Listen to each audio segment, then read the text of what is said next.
It's kind of smart. Hello, everybody. How's it going? It's Tuesday afternoon, and this is my mentor response for the week. Little difficulty meeting with the mentor. He's been in Israel for the last week, and so we kind of had to meet via text messages and that kind of stuff, which I know is not ideal. It's just how it happened in ministry. Sometimes things don't go ideally as you would like, but we did have a great opportunity just to talk really about Sacred Pathways. Really got to focus in on some of what those things mean and kind of how they played out in my life. Like I really enjoyed like reading through all of them and then taking the quiz and seeing honestly what I knew, but also like I think I learned a little bit too, and being able to talk that through with Alan and kind of get his perspective, like as to what that meant. So just real quick, not a traditionalist, got an 8, not shocked by that. Not a sensate, not a naturalist, not shocked by any of that. Not an activist, not shocked again. Highest score for me was ascetic, and then was an 18, and then caregiver, which I really felt like caregiver would be the highest. That I felt like for me, that was the one I resonated the most with as I was reading them. But then enthusiast ended up being the one that I scored like the highest on.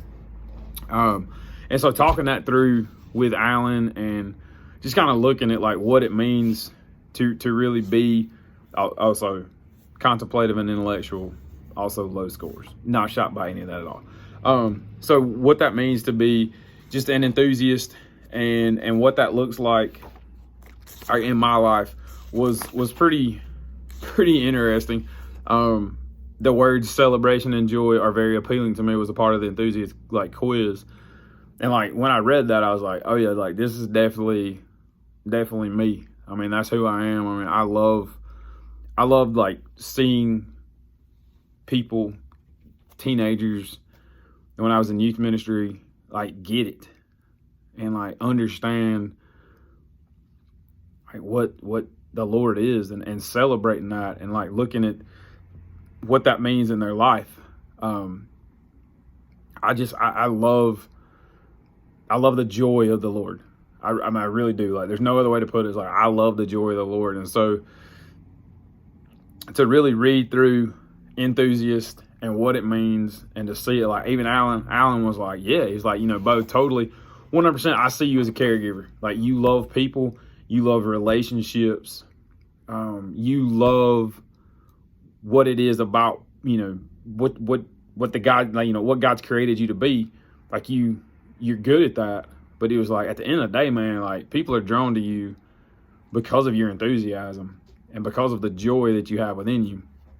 A great example of this is, and I've referenced this like a couple of times already in discussions, but Clifton's Strength Finder is just something that I lean on big time when I'm thinking about like internally, like who I am and how I'm wired and the strengths that I have. And one of the strengths that I have, one of my top 5 is positivity. And I never will forget when I was on staff at another church, us talking through our strengths. And one of the ones is called woo. And what woo means is winning others over. And the guy that I worked like closest with he was like, man, he's like, I'm shocked. I'm shocked that you're not woo. I'm shocked that that's not who you are. Like I think you lied on your test. And the coach that was there, like kind of leading that for us and coaching us on what our strength, she was like, no, she was like, that's not it at all. She was like, yes, like Bo has influence on people and like he's super good at that, but it's not the woo that's in him, it's the positivity.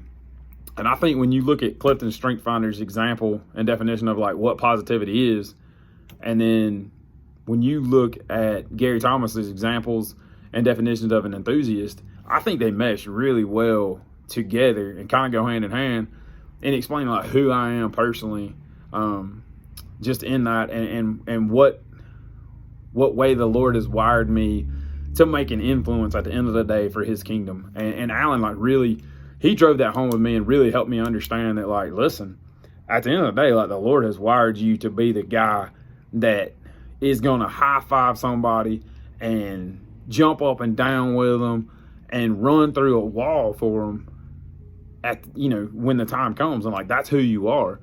And that's why, like, at the end of the day, like, people, kids, students, whatever, that's why they're drawn to me, is that joy and that celebration, that encouragement, whatever you want to call it. Like, that in me is who God's created me to be. And I honestly, like, this book, this class, this celebration of disciplines, has been a big time encouragement to me, because it's helped me to have a greater understanding that, like, at the end of the day, like, I'm not just a rah-rah, air quote, rah-rah guy. It's who the Lord's wired me to be. Is I'm the guy that, like, people need to come be with to be encouraged. Not because of what I'm personally gonna say or do, but because of what the Lord is doing in them, like, through me. And man, I love that. I love that. I sit here and I think and I dream about how is the Lord, how will you use this going forward? Lord, how do you use that in my kid's life? Even when I have to discipline them. So I know this video is way longer than it should be, because I'm sitting there looking at the clock. But a lot of good time, a lot of good talks, a lot of good conversation, even from Israel to Hartwell, about, like, the way that the Lord's wired me and understanding that better. So thanks. Have a great week.